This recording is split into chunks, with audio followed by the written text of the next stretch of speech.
Hello all, Alison here. Welcome back to Words and Pictures for a few minutes of fun.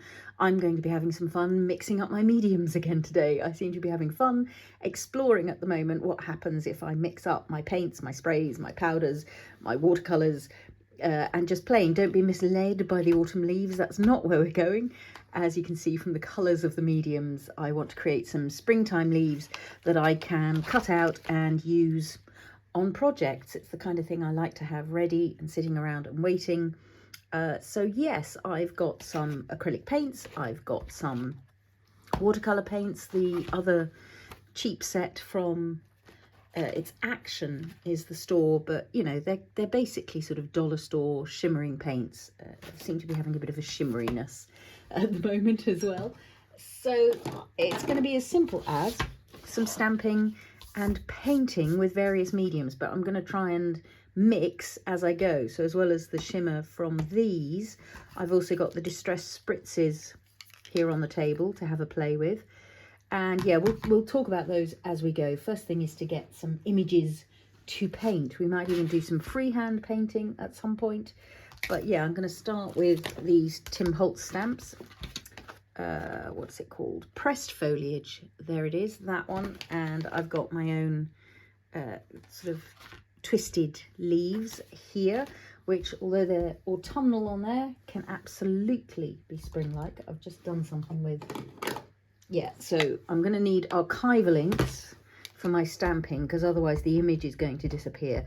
If you really want to make sure that you'll get all the detail of these stamps back again afterwards, you can stamp using a stamping platform, and that allows you to restamp later on to get back this detail. But as long as you work with either a transparent medium, so an ink or a powder or a watercolor paint, or as long as you create quite watery washes with your acrylics, you shouldn't lose too much of the image.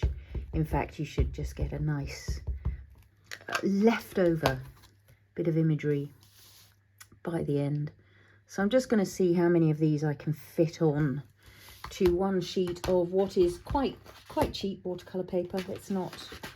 It's again from the kind of dollar store affair end of things. So you know, the mediums might or might not do all the magic that they're capable of, but I think for the purposes of what I'm doing today, it's going to be absolutely fine. I'm stamping, alternating sort of between leaf green and olive archival inks. Any permanent ink will do, so your VersaFines, VersaClair, all of those kinds of inks will be fine. I might do a couple of turquoisey ones as well, because what I'm after today is that freshness of the spring leaves. You know, they're just coming here. The leaves are just coming into bud, and sometime soon, hopefully, our landscape will be changing from the bare branches, which I do love as well. Let's not scorn the bare branches. Bare branches silhouetted against the sky are something quite special. Let's get some of these on the go as well. But yeah, in pursuit of that kind of lovely fresh spring green, there might well be some turquoises on the go today, because nature is never all one colour, as we know. So this gets me 4 leaves in one go, which is grand. And I can cut them as individual leaves, obviously, or as the whole sprig. The whole sprig. That was leaf green, so maybe we'll do an olive, and maybe we'll do a beach cruiser as well. I might do one of these big ones in beach cruiser too. So we're just going to get ourselves... I probably don't want them as a sprig. I probably do want individual leaves, I'm thinking. So I'm going to let that branch go off the edge of the page there. Don't think I need it in the long run. Okay, and then let's put the beach cruiser. So you can see I'm not cleaning the stamp in between. So my beach cruiser, which is this lovely turquoise, will pick up some of the green that was below. It's not going to be a pure pure beach cruiser affair. It's going to have some olive going on inside it. So it'll be a slightly darker turquoise, I suspect. Yeah, indeed. Indeed it is. Let's get that big one back. Where did that go? Put it away, go on already. So I think I want a turquoise one of these. And I'm mostly using these nice rounded leaves as opposed to some of the pointy ones or the oak leaves, because I feel like they're going to be the ones that give me that spring feeling. Let's have one more of those in leaf green, shall we? We might be able to fit one more slender one on. Let's squeeze it in, because I'm going to be cutting these out anyway in the long run. Yeah, look, we can fit another of those on that corner, can't we? In what colour? Maybe in the olive. Maybe in the dark green, because that's going to give us a little bit more flexibility in terms of what colours I can use over it if the stamping is quite dark. There we go. A lovely sheet full of leaves. Leafy sheet. Let's start with, let's see. So the sparkle options, there are these cheapy watercolour paints, which I might just do a quick swatching of. We did that with the purple ones when I was playing with the violets the other day. If you haven't seen that video, I will link it. Ways of colouring botanical stamps using the Distress watercolour pencils, that was, plus watercolour paints. Yeah, I think I'd like to see these in action. So here's another sheet of that same watercolour paper. It comes in a pad. Where is it? If you want to see it, it's this. It has one very textured side, and it's a texture I don't like very much, so I tend to work on the slightly less textured side. I might be doing the paper a disservice like that, because I might be giving it even less chance to do things it would like to do. But I think just as a basic mixed media paper, I think it's fine. I don't know if you can hear the birds singing outside. The feeder's just outside the window here. And yeah, I did have quite a nice time discovering with these paints just how shimmery they are. And they really are cheap as chips. And given I'm not usually much of a one for shimmer and metallic, except at certain times of year when the snow is sparkling. And that seems to get my sparkle on. At the moment, I'm enjoying having a little explore with some sparkly mediums, and these are particularly good, I noticed, once they've dried and you can really see that sparkle catching the light. But these are quite nice subtle greens as well. I'm enjoying just the tone of them, and it was that suckered me into it in the shop. They just looked pretty, and I'm as susceptible to that as the next person. Pretty colours on the, in fact, years before I ever did anything along the lines of the visual creativity, other than helping out my mother with her doll's house hobby. One of the things I used to do in a department store, I used to enjoy, was going and standing in front of the thread, the cotton reels, the rainbow of cotton reels in the display stand, and just looking at the colours as they shifted from colour to colour on the cotton reels. I still have nothing to do with cotton reels in the ordinary way of things. Sewing and me, not friends. But the colours were pretty. Good, so I'm going to let those dry and we'll come back and wave them around to see the shimmer later. But that could be our absolute starting point for some of these leaves. You could just go straight in with some of this watercolour paint and let that be your starting point with these.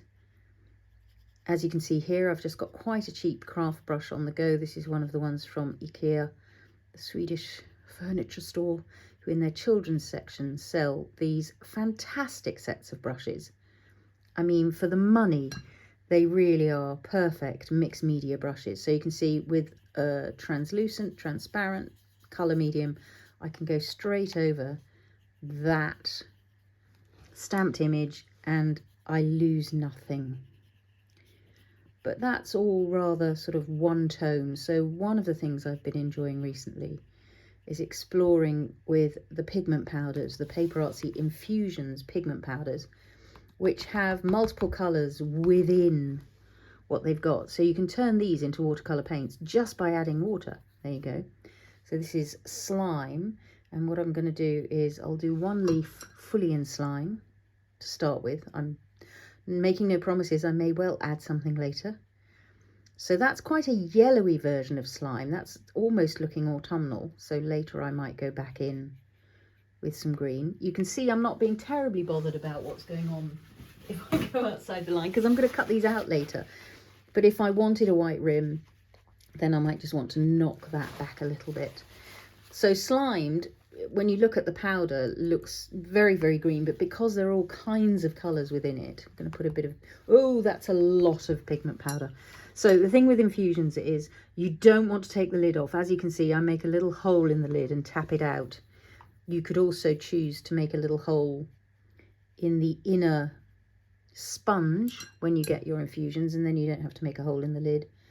But I actually don't want to spend time taking the lids on and off, so I usually just make the hole right in the lid.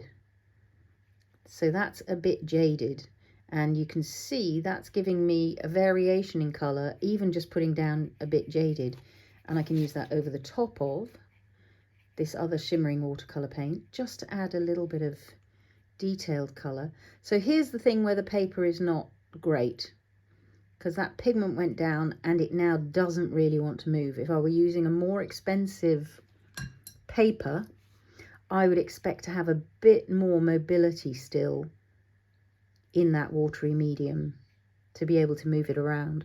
So as long as I keep this quite watery, I should be able to continue to move it around.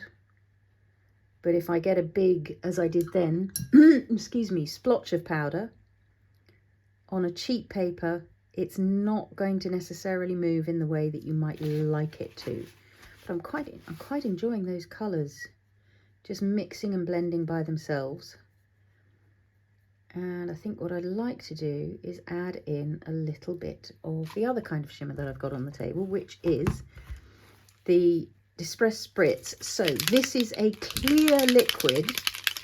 So the only colour in here is the colour that comes from the shimmering powder in it. So the liquid itself is clear, unlike the Distress Mica Stains where the liquid is tinted and you've got sparkling powder in.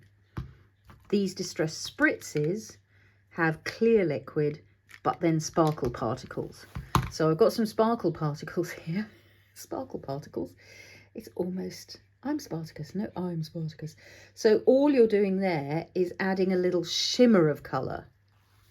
The liquid itself is clear. So again, I'm going to add colour to these leaves without thinking terribly hard about the kinds of things that are happening. I've now got a range of greens already on the mat. They're all translucent, so it's all good. In a minute, I'm going to change things up by adding some acrylic paint, some opaque mediums. But at the moment, I just want to let these colours play and mix on the leaves themselves. Quite enjoying all of that. Let's have a little bit more of the painty ones. I think, let's have a look at this green. Maybe over there. So that's full on shimmer. When that dries, let's see where our, yeah, so if I hold those into the light now, can you see the depth of shimmer on those paints? Really, really pretty. Something about catching light in dark times that I think is where my brain is at the moment. Let there be light, please. At the end of the tunnel. There we go. That's a nice mix. So I think that was the slimed powder with that watercolour paint, and that's given me something really quite nice there. Okay, let's get some paint, some acrylic paint onto the mat. This is Spring, which seems like the right kind of colour for this time of year. That's Spring. Let's have a little bit of Teresa green, because that's going to give us that lovely fresh spring colour. And these I am giving a good shake to, just like you have to with the Distress Spritzes. In the Spritzes, it's the sparkle pigment you're mixing up. The acrylic paint, you're just making sure it hasn't settled. So with these, because I don't want to lose my stamped image, I'm going to give a good spritz of paint on here, and or you can work with a water brush. And as long as you're mixing up a nice watery mix, you will still be able, there you go, to paint over that image and keep the look of it. Now here, what I'm going to do is I'm going to mix some mediums right here on the mat. So I've got shimmer, I've got some of the pigment powder, and I'm just gonna create my own brand new green. That's a kind of shady green. That's partly to do with the a bit jaded, which has got lovely grey tones and turquoisey tones within it. But that's quite pretty. Just going to hold this up so you can see some of this shimmer going on. And in terms of catching springtime light, that's really giving us some joy. I quite want something a bit brighter. So let's have a look at, this is Granny Smith, which really has a bit of a zing to it. And I'm maybe going to put a bit more slime on the mat and hope that this time I get some particles that are a bit brighter green. So there's my Granny Smith. I've got lots of water on the brush, so that's making quite a watery mix already. I sort of don't want to zoom in too far because I want you to be able to see what I'm mixing up on the mat, and the fact that that is happening quite organically now. I've got a whole palette of greens going on, and so as I paint these leaves, keeping plenty of water in the mix, I'm getting this lovely variation in tone. And so these ones that are quite blue-green over here, I'm now going to add a bit more of that slightly more zingy spring green too. And I can layer it up because I'm making the mixes very transparent, either by using water or it's a transparent medium to start with. I'm able to control how much of the image disappears underneath, and I'm aiming for not very much of the image disappearing underneath. Pretty. I sort of want some of this. So this is the Salvaged Patina Distress Spritz, and this has got that lovely turquoise, vivid turquoise. So I'm going to put a bit of that on the mat. When you're using something that's got pigment powders, a spray, always make sure you give it a little dab of a dry. And I sort of want a bit of Seaglass on the mat as well. So this is another of the PaperArtsy paints. I will, of course, as always, list the ingredients I'm using below the video, so take a look there. So this is going to get me some nice turquoisey kind of leaves in there. That's pretty. And then the other thing I can do with all these painty mediums on the mat is I can always go in with another layer over the top. So if over that nice spring green Granny Smith affair I want to, I can come in with a bit of, say, the Salvaged Patina, and add a layer of shimmer to that, which probably won't reveal itself fully until it dries, but it's giving me a bit of depth at the centre of the leaf there. And sort of what I want to do is add a little bit of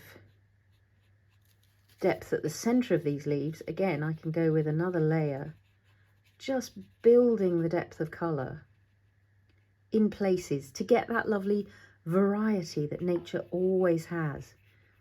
If you look at a leaf, it's very rarely sort of completely all one colour. Here I've gone very deliberately for two halves of leaf, so one half with the sunshine hitting it, one half a little bit more in shade. But then what I might do again is add just a little layer of shimmer to that. Let's go with something nice and watery there. Add that, sort of feeling the urge for a few more turquoises as we head down the page. So I might go in with a layer of, that's the Seaglass, plus some of the Salvaged Patina mixed into it. So that should get me something really quite nice and shimmery when I'm done. Let's have this bit jaded, but it's a bit dark, so I'm going to pick out a brighter green. Let's see what that gets us. Ooh, that's a luscious green, isn't it? So if you're somebody who likes to keep note of these things rather than play freshly each time, that might be a moment on a side piece of paper to just scribble a bit of that green and just make a note of the fact that that was a bit Jaded plus Granny Smith plus Seaglass or whatever it might have been. And in there, I just want a little bit more brightness. So this is playing, it's exploring with my mediums, it's seeing what they'll get me on the page. I sort of feel like we could go with even more turquoise, and I'm tempted to reach for, here's another way you can do it. There's my Salvaged Patina ink pad, and in exactly the same way, I can use that as a watercolour paint to add tinting to my surface. And then into that, maybe add a little bit of the slimed. Ooh, that's very golden. Not sure I want that. So I'm keeping an eye on what's happening. That's quite a nice green. We might add a bit of that to that leaf. So some of these leaves are already turning more summery. Some of them have got that real spring zing to them. Let's put a bit of colour down into here. So far, this is my favourite sprig. The subtlety of that is really making me quite happy. I like those leaves in that gentle kind of colour tone. Let's put some colour into this one. And you can see I've got, because these are twisted leaves, when I designed them to have that sort of slightly gnarly look. In autumn, that's the decay of the leaves, but in spring, it's just light catching the leaves, moving through them. Let's put a little bit of this Salvaged Patina into this mix. Ooh, look at that. Scrumptious. Scrumptious. So let's take... That's got a bit of the Salvaged Patina Distress Spritz in it. So as a mix, that's going to create quite a nice combination, I think. I want a little bit more bluishness over here. So another little layer like so. Let's just mix that in there. And it's a beautiful way to just create lots of scrumptious embellishments that I'll be able to use, cut out and use on tags, in journal pages, and they'll all give me that lovely springtime freshness. Mixing up palettes worth of greens. Of course, you don't have to mix just greens.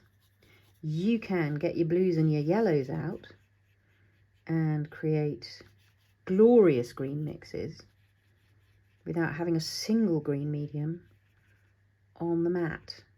And sometimes those mixes can be even more exciting to work with because you're getting that immediate variation. It was sort of what we're playing with a little bit by having these turquoises on the mat. They're giving us that little bit of freshness to our colour, even though, yeah, you fairly rarely round here see a turquoise leaf. That's not really a thing.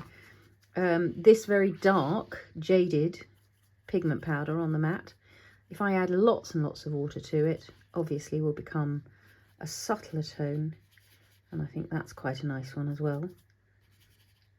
A little bit of the turquoise, a little bit of this Granny Smith that is over here to get us that spring sunshine through that side of the leaf.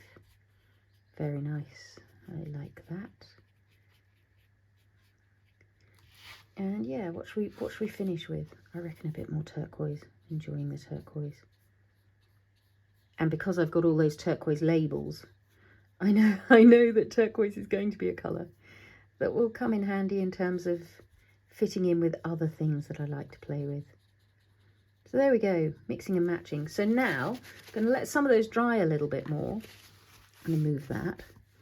And then what I might do is just add in a little bit more green shimmer with the shimmering watercolour paints, or this could be a Distress Spritz layer. And if I add it as a layer over the whole leaf, it's just going to give me that lovely light catching magic. And if I go over with a bluish paint, I'm going to shift the colour of what's going on. If I go over with a greenish paint, not very fond of this one, have to say. So I'm going to go in with a little bit more of my opaque paints and just create something a little bit different there. But the chances are that one might not get used. We'll see. We'll see what happens. I got that Salvaged Patina Distress Spritzes still on the mat. Got a little bit of Seaglass still on the mat. That went on a little more opaque, but it's fine. I'm happy with the amount I can see underneath it. Going to come in with maybe this turquoise to just lift this one, and that's going to add a touch of shimmer. And again, it's going to be when these are dry and I move them in the light that you really see the magic of some of what's going on here. Quite like that one. Let's catch some light with that. Maybe a little through the middle there.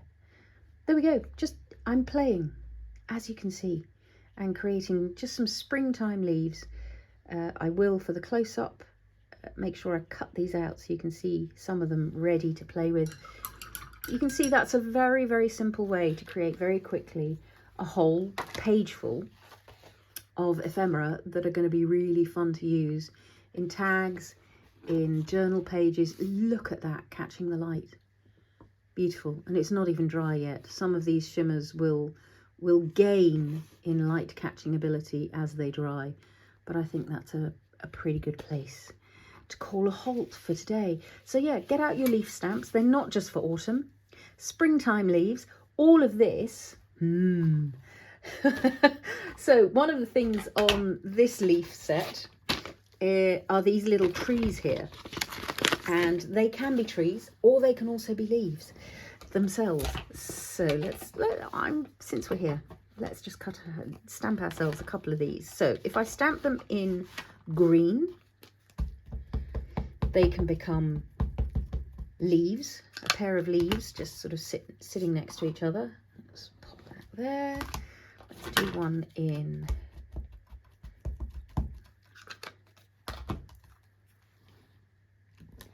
the leaf green. Let's maybe do one in the beach cruiser since we're at it.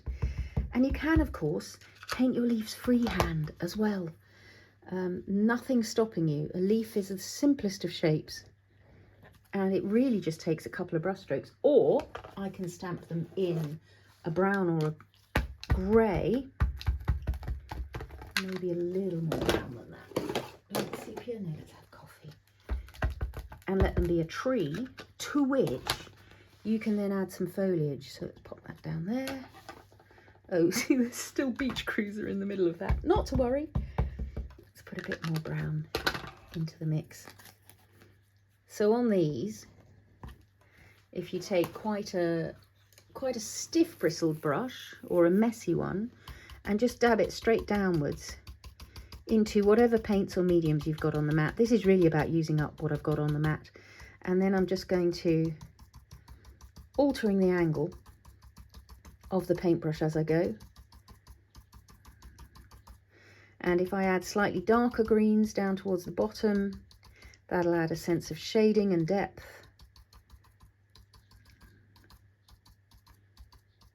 And there, I've got some trees.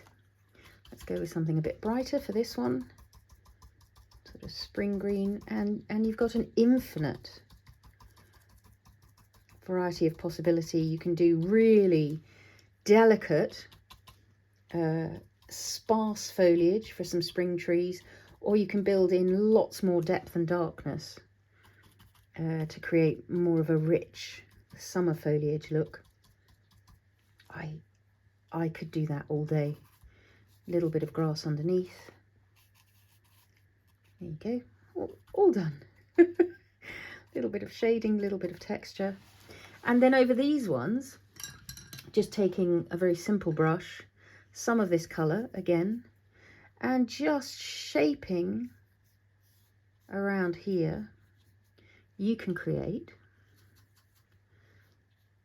a little, this is more sort of, where are those Tim Holtz stamps gone in? Again, this would be more of a sort of oak leaf affair, or you could go for a really pointy kind of one. So I'm thinking of creating those oak leaf fingers as I do this one. So there's a bit of shaping to my leaf.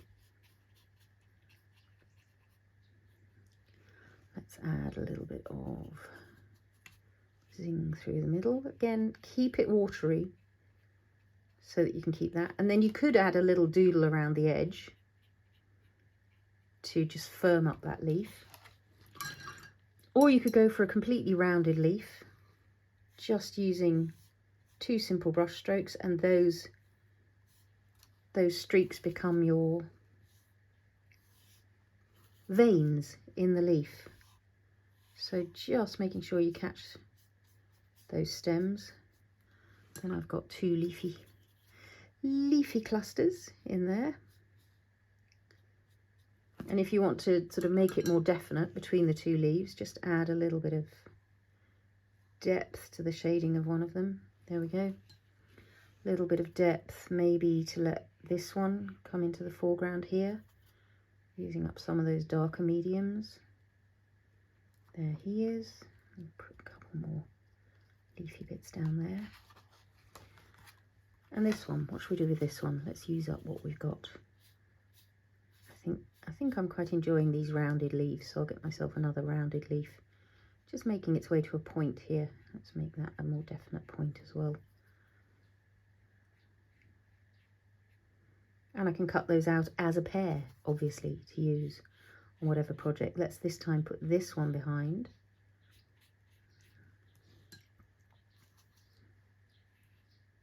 There it is. So I will, as I said, leave information in the description below of what we've been using today, and I hope you'll enjoy experimenting with mixing up your mediums, maybe even freehand painting a few leaves for yourself.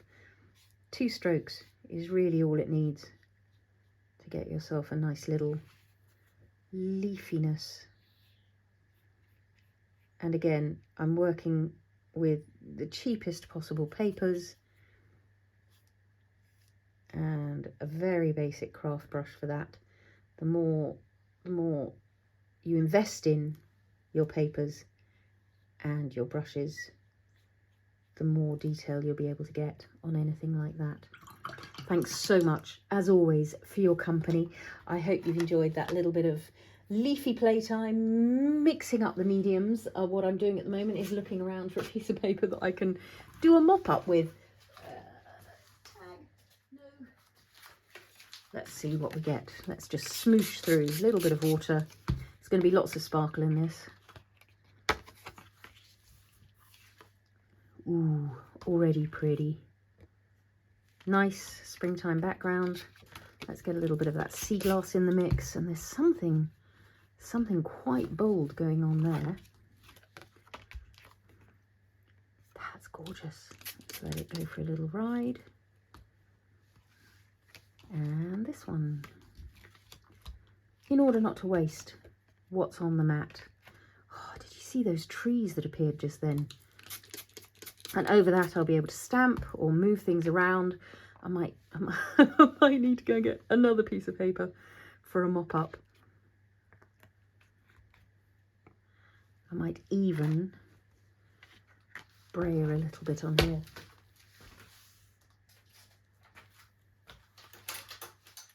Just to get a slightly different texture on the next ones. Set these aside to dry. No room. Filled up the desk. I just want to deal with the paint that's pooling at the edges there, in order to stop those curling up too much. Give them a spritz on the back and they'll flatten themselves out. The moisture on both sides will just deal with that. And then the paint will stop running quite so much to the edges. Look at how that's...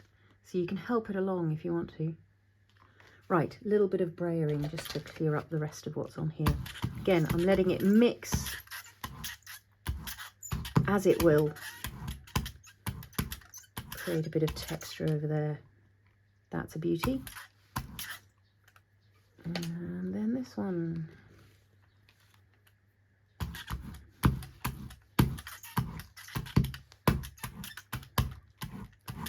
And those would be amazing to use All of these would be amazing to use with leaf die cuts.